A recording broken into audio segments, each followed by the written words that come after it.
Hey Simply Bakers! To kick off the fall season, I'm going to share with you this fall-inspired recipe, breakfast cookies. It's very simple to make and very hearty. And today's video is sponsored by iHerb, an online natural product store that carries over 5,000 grocery products delivered to your front door for people like me who are super duper lazy. Let's begin! So the first breakfast cookie I'm sharing with you is super duper easy. You don't need a lot of ingredients. The first one is 2 very ripe banana, and the more ripe your banana is, the more sweeter your cookie will be. So go ahead and mash it. Then you're going to add 1 cup of rolled oats, some cinnamon to give it that fall flavor, and then you're going to go ahead and mix it.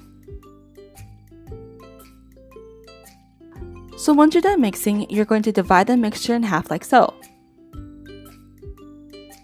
In the first bowl, I added 1 tablespoon of this wild berry mix, which has seeds, nuts, berries, and is great to eat early in the morning to power you through the day. Now, all the products that I mentioned will be linked in the description box below if you want to check it out. So in the other bowl, I added 1 tablespoon of cacao nibs.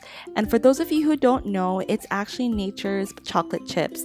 It's packed with antioxidants and has a lot of fiber. This is how it looks like, and it's not sweet, so think of it more of a dark chocolate. So the next ingredient I added was this coconut creamy peanut butter, and out of everything that I got, this one was my favorite. You can actually add it to some smoothies. It has a very subtle coconut flavor, which is great. It doesn't overpower the smoothie. So in this recipe, I added half a teaspoon and went ahead and mixed it. Once you're done mixing, you're going to line a cookie sheet with parchment paper or baking mat, and you're going to scoop it onto the sheet. Then you're going to take a fork and you're going to flatten the cookie. You're going to pop it in the oven at 350 degrees Fahrenheit for about 10 to 15 minutes. I do want to mention, if you don't flatten the cookie, it will stay like this. My friend did that and it was pretty funny. It tasted the same, but just didn't look as nice. So leave this here to cool for about 10 minutes and then on to the next recipe. This has no bananas, so for those of you who don't like bananas, this is recipes for you. You're going to add 4 cups of rolled oats, 1 teaspoon of baking powder, 1 teaspoon of cinnamon, half a teaspoon of salt, a 1/3 cup of coconut brown sugar. If you don't have coconut brown sugar, you can just use regular brown sugar. Then you're going to mix this to get all the ingredients incorporated together.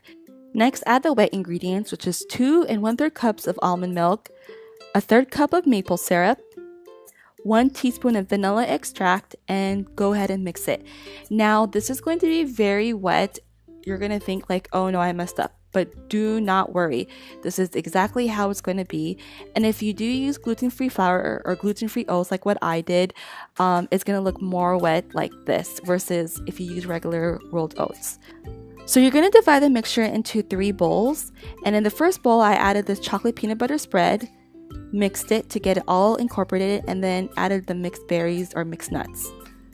Set this bowl aside, and in the second bowl, I added this 1 tablespoon of hazelnut spread. It's not as sweet as other hazelnut spread, and the sugar content is very, very low, which is great for me.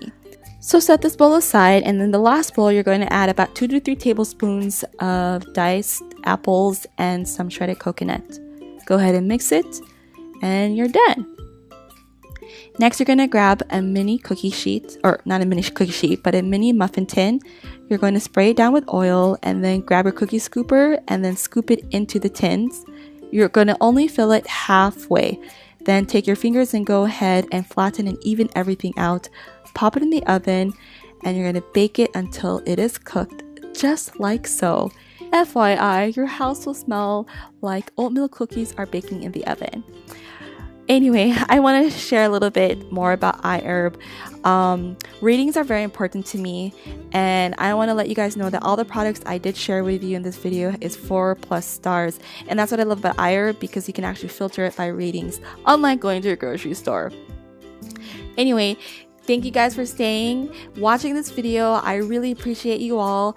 I hope you enjoyed this video. Let me know what kind of recipes you want to see by commenting below in the description box. Or not in the description box, in the comment section. I will see you guys on my next upload. Bye guys!